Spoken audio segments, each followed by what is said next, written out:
it nice to have a lot of interchangeable parts in the secondary, or would you like to have a couple of those guys who look like the old school safeties? Well, I mean, the interchangeable is good. You know, you'd like to keep a guy at one position and get good at it. You know, so you see the looks over and over and over again.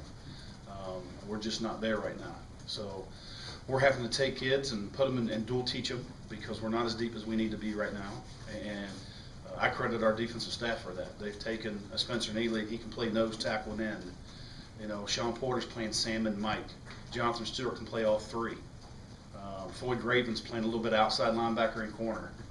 Donnie Baggs is playing Will and outside linebacker. You know, DeShazer's playing safety and corner. You know, and we're having to do some of those kind of things. And you know, it's hard to get them all the looks in practice in the week that they're going to get in the game when they're playing a couple different positions. But you don't know how the ebb and flow of the game's going to go, so you have to prepare the guys in dual roles in case, Lord forbid, an injury happens or something like that. That's not exactly a common dual role outside linebacker / cornerback. It's you know, Floyd, he's one of those tough guys, so we're trying to find a role for him, and he gives me a little something in that 3-down package that Donnie don't give us. Mark, you know, we've all heard before this year and everything about, you know, the SEC and what a defensive league it is. So do you feel like you guys have established yourself as being one of those SEC caliber defenses? No, too early. No, sir, not yet. We got a lot of work to do still.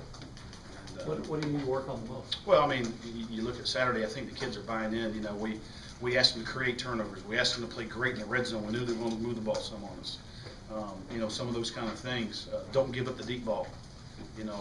And the kids are doing that week in and week out, the things we're asking of them. You know, the glaring thing for me Saturday was simply our tackling ability. I mean, we played some real cats out there Saturday. There was some real guys on that field, and we need to tackle better. The running backs knew in their role in the running game, you know?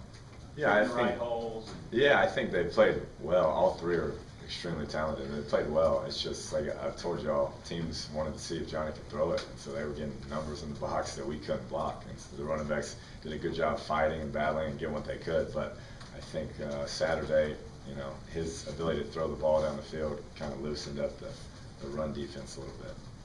We ask you this every week, but I don't know if I've seen Johnny slide. And he headbutted one guy at some point, not getting out of bounds, trying to get a couple extra yards. I mean, at what point do you say, come on, Johnny, you got to get out? Yeah, I say it every time, but he's going to. It just doesn't matter. You can't do anything about it. That's how he plays the game. So he'll learn. He'll learn. He ain't got hit that hard yet.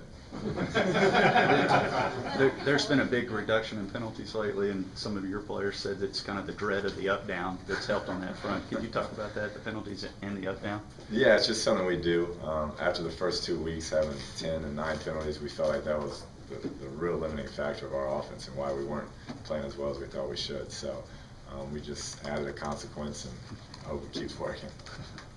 You talked about patience with your running backs. You've seen a little more of that. I know that you said they were clogging up in the middle.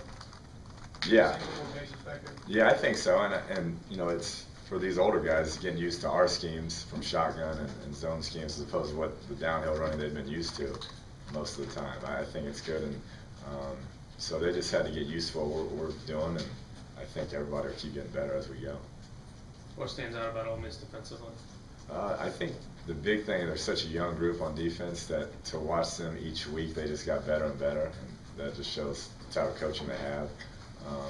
To hold Alabama was one of the top scoring offenses in the country to really 24 points, if you take away that kickoff return, is impressive. So they've gotten better each week, lots of enthusiasm, lots of energy, what you expect from a young defense, and it's going to be a challenge. Did you have to do ups and downs somewhere in your career? We used to have to roll, but I hated that because I get seasick. So I would never make anybody roll. But Coach Leach used to make us roll the length of the field and back for penalties. Yeah, that was rough. Mark was saying over and back. What is that? The defense has to do? They have to go run the opposite, touch the opposite side and come back. So they're running. Across the field? Yes, cross fields. Just one let the field roll it, not. Oh, no. It just so he felt like stopping it. How many rolls did you do the longest year? I don't remember. I mean, some guys, it depends on the severity of the penalty, but some guys would go for a long time. It was a rough looking crew after that. So you're saying Adam James had it easy, huh?